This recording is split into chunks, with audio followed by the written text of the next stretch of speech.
goyang. Nanti jawab buku angin yang kencang. Tanya sama langit apa sebab hujan. Nanti jawab langit, tanyalah awan. Tanya sama hati mengapa merindu. Ingat masa lena, apa mimpimu? Masa berjauhan, apa nan dikenang? Jika difahamkan, itulah sayang.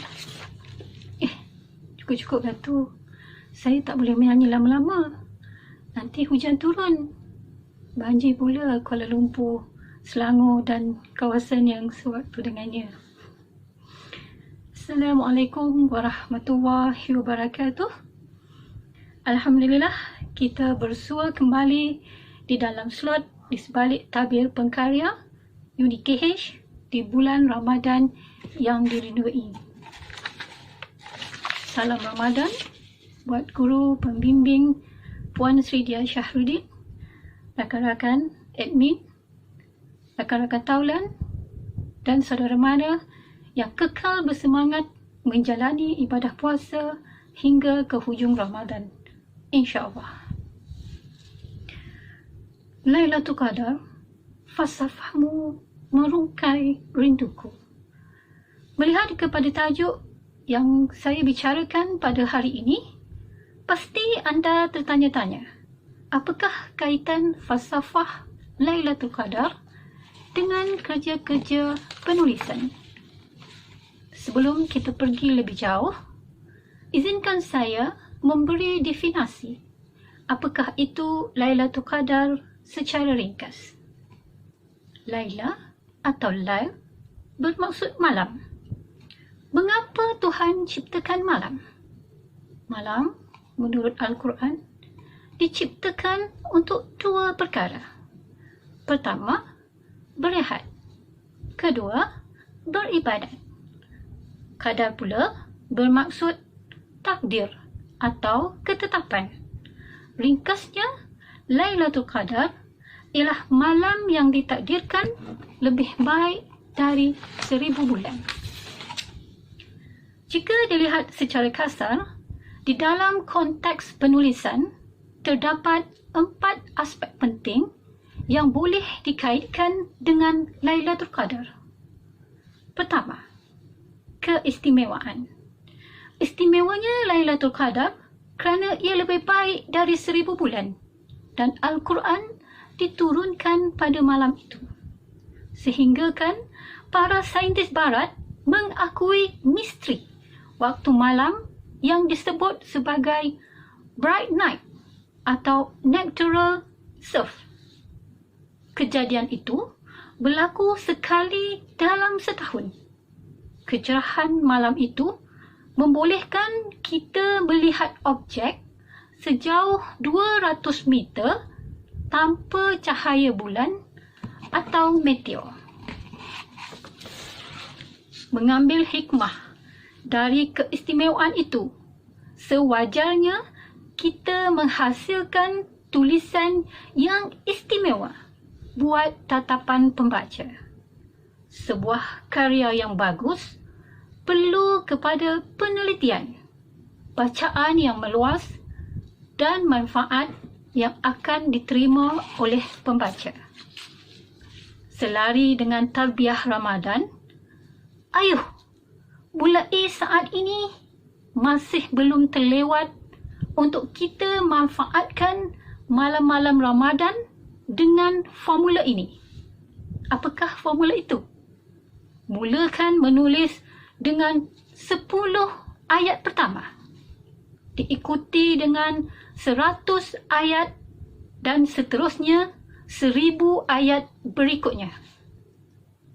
Cubalah, pasti anda tidak akan kecewa kerana amalan yang sedikit tetapi berterusan amat dicintai Allah. Sebagai contoh, saya sendiri ketika menulis buku solo Rindu Itu Curang, menghabiskan masa di waktu malam dengan suasana yang lebih aman dan tenang. Apatah lagi, latar belakang kisah itu berkisar di sebuah majlis berbuka puasa. Kemudian saya bermimpi dan seterusnya berusaha menjejaki Kaisarah, sehinggalah ia mendorong saya untuk menghasilkan Rindu Itu Curang. Kedua, kepercayaan. Lailatul Qadar adalah malam yang hebat, tetapi dirahsiakan kedatangannya. Kenapa? Kerana Allah menuntut agar orang-orang beriman percaya kepada perkara gaib. Malah disarankan kita untuk berjaga-jaga pada 10 malam terakhir untuk mendapatkannya. Di sini, Allah memberi kita motivasi agar berusaha bersungguh-sungguh melakukan pekerjaan sama ada yang bersifat duniawi maupun ukhrawi. Sebagai penulis, kita sebolehnya memberi rasa percaya kepada pembaca kerana mereka telah melaburkan wang dan masa mereka untuk membeli buku kita.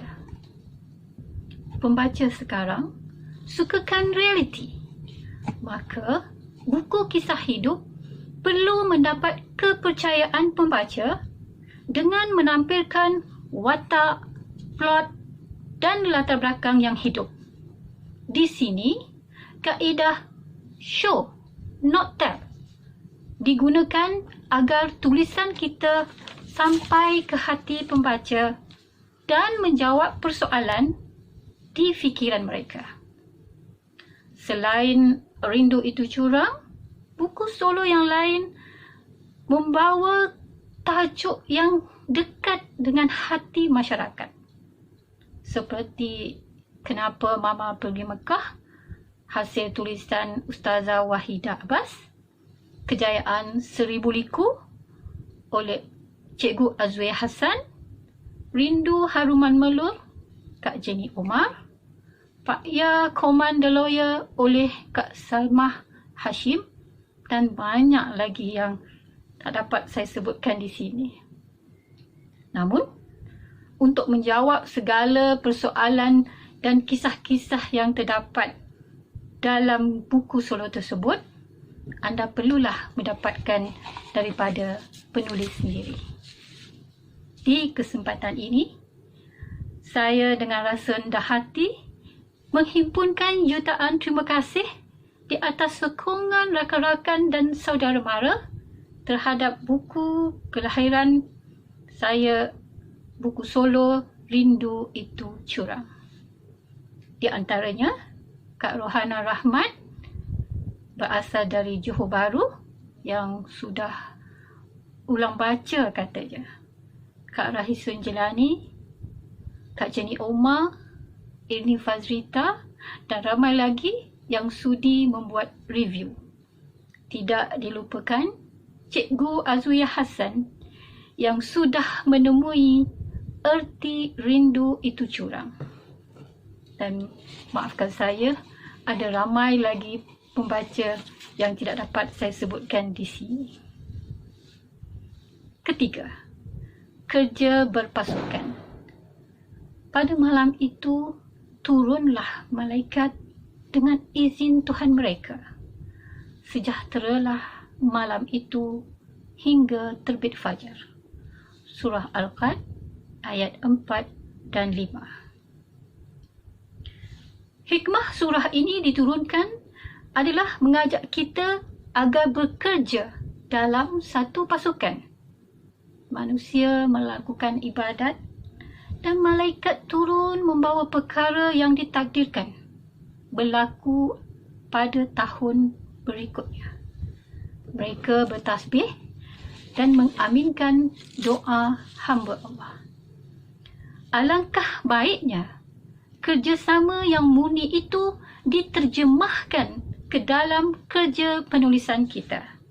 Jika sebelum ini, saya bermula dengan menulis beberapa antologi yang menghimpunkan ramai penulis, sebagai contoh Karya Ayam Cinta, Legasi Abah dan lain-lain lagi. Kemudian saya beralih udara kepada penghasilan buku solo dan kini bergabung semula di dalam antologi Jodoh Rindu. Bersama tim buku solo dan antologi, banyak manfaat yang saya perolehi. Antaranya, pertama, kerja semakan dan promosi yang dibuat bersama meningkatkan kemahiran kami. Kedua, ukhuwah yang terjalin membuatkan kami berkongsi maklumat untuk menyertai bengkel penulisan, PUC, pemasaran dan sebagainya, walaupun kami hanya kenal di alam maya. Keempat, ketika Allah kurniakan kita nikmat Ramadan dengan matlamat untuk meraih Lailatul Qadar, diharap mudah-mudahan kita menjadi orang yang bertakwa. Maka begitu jugalah dengan kerja-kerja penulisan kita. Seperti mana kita berjuang melawan hawa nafsu di siang hari dan bangkit beribadah di malam hari untuk mengejar Lailatul Qadar, maka penulisan memerlukan stamina dan momentum untuk berjaya ke noktah terakhir. Biarpun senjata kita bukan pedang, cuma hanya sebatang pena, seharusnya segala isu kemasyarakatan kita perjuangkan. Matlamat kita adalah untuk mendapatkan tiket ke syurga, lampu di dalam kegelapan kuburan, ubat bagi hati insan yang lara, seterusnya menjadi kekasih sang Nabi dan Ar-Rahman di langit sana.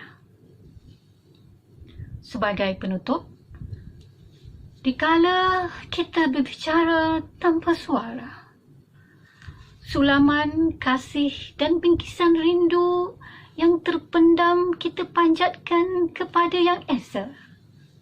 Biarlah rindu bersemi di Firdausi dan rahsia akan tinggal rahsia.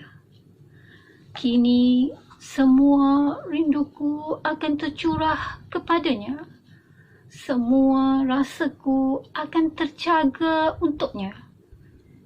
Dia pertemukanku dengan hamba yang sentiasa menjaga rindu kerananya.